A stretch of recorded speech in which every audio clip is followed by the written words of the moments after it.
Hey Libra, how are you?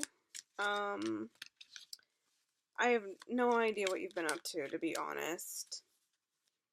You're funny. Like honestly, you're you're always like really hard on yourself, I think. But you're so great because it's like no, like that's just how you work, like you are the sign of the scales. Like you just like to take your time and like get a sense of you. I get it. Like you're just like, always like in a process of balancing all of it. And so, and you don't like to be up or down because like your whole point is to get here. But you're doing a good job. Like I think like yes, there's been especially lately a lot of fluctuation, and so that might make you feel like but you've been killing it. And you're the fool. Like you're on this new journey, Libra. Yeah, so and you a lot of you have been open to that, I think, which is really cool about you is that like you are just like definitely starting mostly new things. You're leaving behind a lot of shit. Yeah, like you're leaving behind a big chapter. I know. And a lot has happened and it's been a lot to like try to process and balance. But like you're cool. You're starting anew and like so just you've left that behind because like what's ahead of you is the 9 of Pentacles. It's like abundance, frankly. That's an easy way of putting it. On the 6 of Cups, yeah, like maybe you're nostalgic, kind of like here you're a little bit sad about like what you've left because you left behind all this shit. And there was some good in the shit that you're leaving behind. Like I think you guys especially like really are starting a new chapter. Like it's like drastic. Like it's a drastic change. So like yes, as you move on in this new journey, Libra, like you're probably going to be thinking about like how good things were and like I don't know if that's going to be heavy or not for you. Like however you process that kind of stuff. Like you'll just be nostalgic. And maybe for you, being nostalgic means like you're cool moving forward, but like, you know, whenever we start any new journey, I think our initial feelings can be homesickness. And that's fair, it's fine. It doesn't mean that this new thing isn't good or like that what you left behind was worth staying around for. It's just part of the process. But you're like moving towards like damn, like all these dreams come true, especially like financially, especially like um I'm curious to see what my little booklet says about the 9 of Pentacles. Mm-mm. True colors, splendor, vitality. Indulge yourself, you deserve it. Your hard work is paying off and you are now reaping the rewards. You feel at ease with your financial status, income, and schedule. Live loud with luxury, allowing yourself to enjoy the abundance you've created. Cool. I mean, yeah, you're moving into good new beginnings.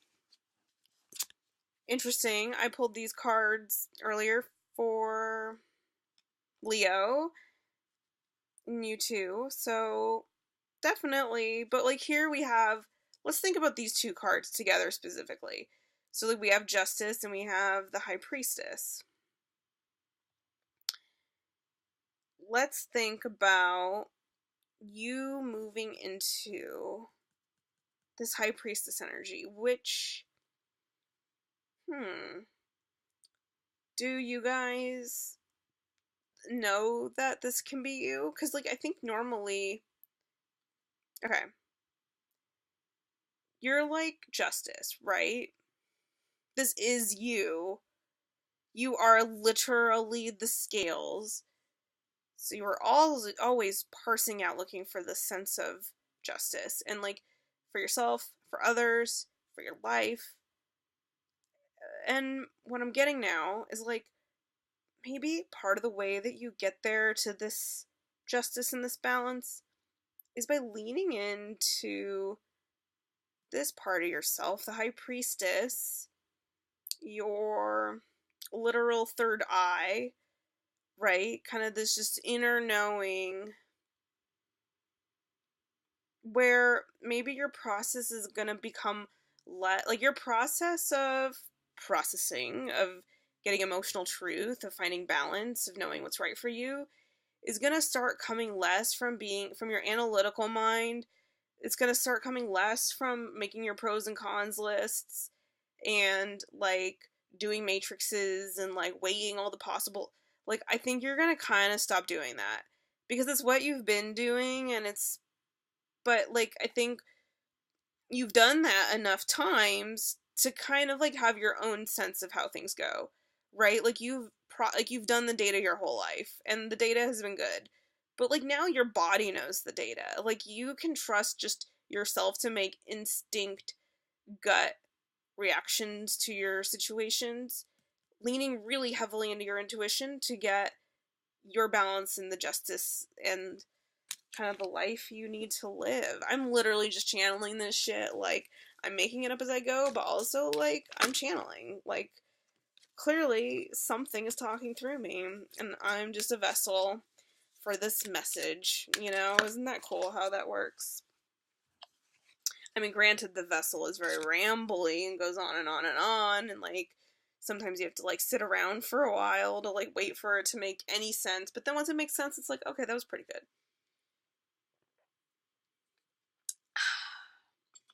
Okay. Libra, quite literally, you are moving forward in your journey. I want to read a little more about this, but oh my god, Temperance. Like, I prefer. So, this deck is really cool, but like sometimes I miss like the traditional Rider Tarot deck because there's just symbolism in the traditional deck that's like, that's what it is. Like, and in Temperance, you have like an angel literally like basically like I think mixing fire and water, to like completely opposing elements that like don't mix really, but Temperance, it's like I think it's taking kind of balance to the next level with acceptance. So it's like not only am I like seeing everything pretty clearly and like have like a good weight of like what I can handle and what is in the world and like boundaries, etc. And then kind of like accepting ourselves, accepting the world as it is, just like this general sense of this really strong internal peace that gives us that constant balance that we're looking for. And the star. Yeah, I think so much of this is for you about healing and kind of stepping into like a new chapter, but like also a new part of yourself. Okay, because to recap, I got the Fool, you and your new journey, moving on from the bad shit, as we'll recall the Eight of Cups, maybe getting stuck in some homesickness in the Six of Cups, but moving forward to this financial abundance of like everything you wanted, and that your whole process is kind of changing because you're now moving into this High Priestess energy of just knowing, and so you're going to get the balance and like kind of the life you seek, the lifestyle, because you'll have this inner peace, acceptance, balance, and like knowing of who you are. Like, you've healed, you're a star, like, yes, things in life will happen, but you've really reached this place of just culmination and of like, yeah, you've rolled with it. Like, you've been rolling with what's been happening and you've been doing it beautifully. And it's just like gonna be cool from now on because it's like you let go of a lot. And it's like this new cool chapter of you being the new you. Rebirth. Rebirth. And then, oh yeah, let's just like read into the chariot a little bit, but I really think kind of like April is just going to be about you like taking the reins of your life and then jumping off a cliff and like having your hands in the air and having fun with it. I don't know. Yeah. Victory, willpower, inner drive. Vroom, quite literally is what it says. You've got your hands on the steering wheel and you're ready to go. You are laser focused on your goals. And then enjoy each moment along the path while it lasts. Remember to run your own race and forget the haters. We all have different talents. And if you keep your focus on yours, you will win the race with style and finesse. Keep your eyes on the prize. And that's you. You're a star. Good April, Libra.